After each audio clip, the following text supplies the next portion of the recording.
झाला की सौरभचा व्हायचा आहे.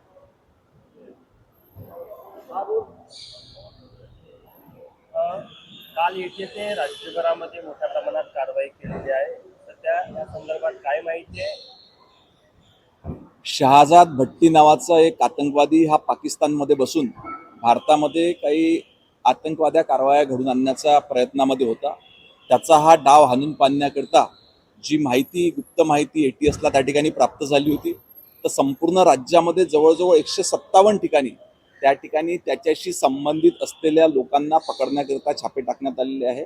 अजून काही गुप्त माहिती ATSकडे आली आहे. जवळजवळ 100पेक्षा जास्त लोकांना त्या ठिकाणी ताब्यात घेणं चौकशी केलेली आहे.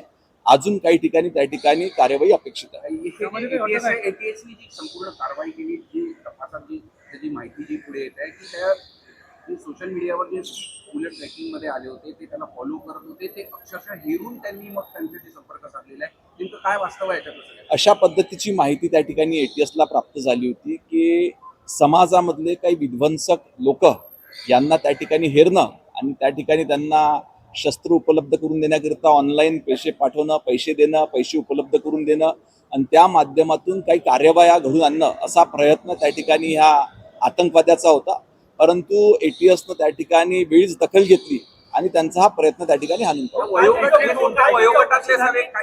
काय वयोगटातले हे सगळे होते जे संशयित होते? वेगवेगळ्या वयोगटातले आहे. आता सगळीच माहिती या ठिकाणी देता येणार नाही, कारण कार्यवाही अजून पूर्ण झालेली नाही आहे. कार्यवाही त्या ठिकाणी चालू आहे. किती लोकांना अटक झाली आहे?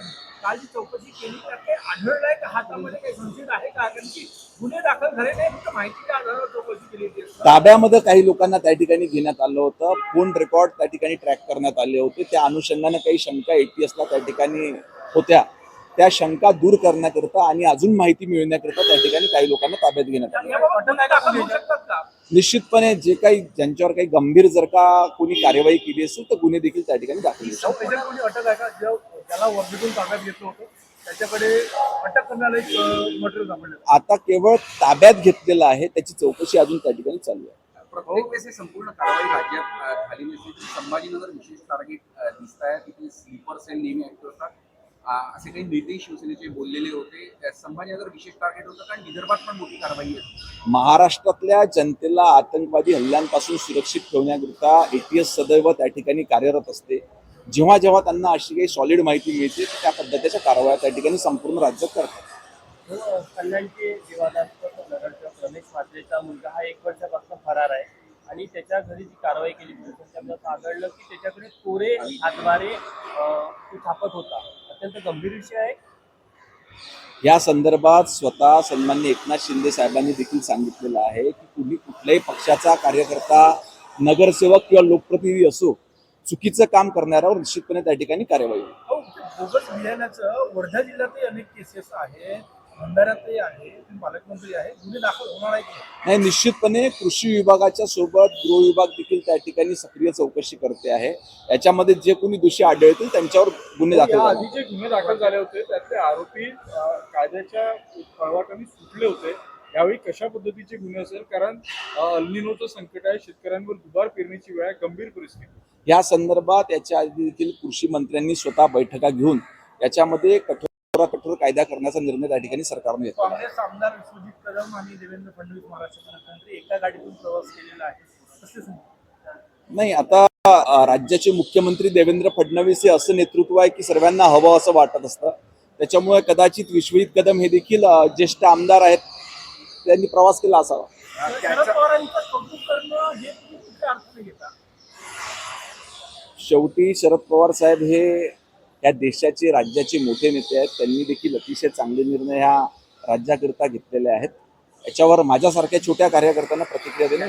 गॅगचा अहवाल आलाय. 3,500 कोटींचा जादा खर्च लाडकी बहीण योजनेत झालेल्या अहवालात नाही, शेवटी राज्यामध्ये लाडकी बहीण योजना ह्या राज्यातल्या महिलांना सक्षमीकरणाकडे नेण्याकरिता केलेली आहे. निश्चितपणे त्याचा मोठ्या प्रमाणावर फायदा राज्यातल्या लाडक्या बहिणींना होतो. महाराष्ट्राचे जे नगरसेवक होते बामणे त्यांच्यावर देखील अजून कारवाई झाली नाही. त्यांनी देखील शासकीय कामामध्ये हस्तक्षेप नाही, या संदर्भात वेगवेगळ्या ठिकाणी काही लोकप्रतिनिधीच्या हातून जे चुकीचे कार्य होतात त्यांच्यावर कार्यवाही करण्याचे निर्देश त्या ठिकाणी माननीय मुख्यमंत्री मोदयांनी दिलेले आहेत. जल जीवन मिशन अंतर्गत जे संपूर्ण कामं झाले होते त्याच्यावरही कॅगच्या अहवालामध्ये प्रश्नचिन्ह उपस्थित केलेले आहे. अंमलबजावणी आणि आर्थिक व्यवस्थापन देखभाल याच्यात गंभीर कमतरता असल्याचं कॅगच्या अहवालात म्हटलेलं आहे. देशातल्या प्रत्येक कुटुंबाला त्या ठिकाणी पिण्याचं चांगलं पाणी मिळालं पाहिजे याच्याकरता ऐतिहासिक योजना देशाचे प्रधानमंत्री सन्मान्य नरेंद्रजी मोदी यांनी संपूर्ण देशभरामध्ये जलजीवन योजना आणली.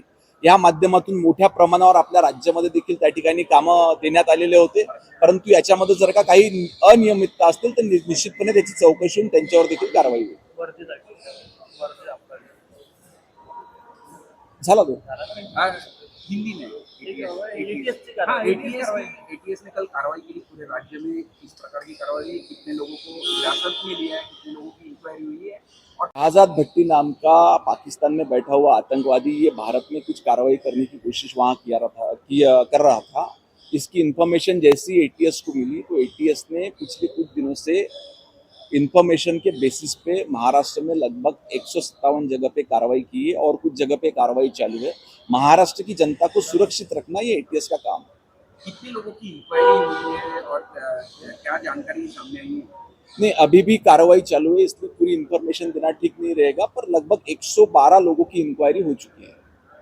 शाहजद भट्टी ये ऐसा है कि इशारे पे पूरी कार्रवाई कर रहा था. किस तरह से ये सब जो हिरासत में लिए गए लोग हैं इनको किस तरह से टैपिंग किया गया है, क्या इनको सोशल मीडिया के जरिए किस तरह से फैला गया है? सोशल मीडिया के माध्यम से जो लोग कुछ विध्वंसक कृत्य करने की कोशिश करते हैं उन पे नजर रखते हुए उन्हें उसको ऑनलाइन पेमेंट करके महाराष्ट्र में कुछ घटनाएं करवा सकते हैं कि ऐसी कोशिश की गई. Thank you. एक मिनिट आता लाईव्ह होतो. एकच मिनिट.